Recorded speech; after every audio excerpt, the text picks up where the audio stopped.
dito po mga kapatid na takot ka sa ano? Takot ka sa ano? Sapagkat mga kapatid, maraming mga tao natatakot ng mga ibang mga bagay sa kanilang buhay. Amin po ba?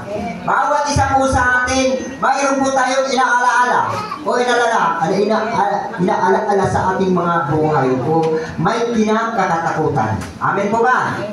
Huwag mong sabihin maya. 1, 2, 3.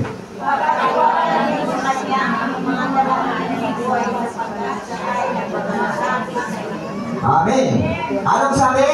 Ang Diyos ay nagmamalasakit sa bawat isa po sa atin. Amen po ba? Bagamat nandyan ang natural lang yan, mayroon kang may pangangamba, natatakot ka, o may nag-aalala ka. Natural lang yan mga kapatid. Pero tayo may Diyos, panghawakan natin ang salita ng Lord, na huwag masyadong lubos ng ikatatakot. Amen po ba? May Diyos ka.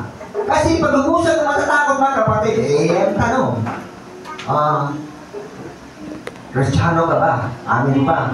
Alam ba ang salita ng Lord? Ha? Kung alam mo ang salita ng Panginoon, huwag kang lubos na mag-alala o matakot sa buhay mo. Amen? Amen? So dito, sabi po dito, maraming mga manampalataya na natatakot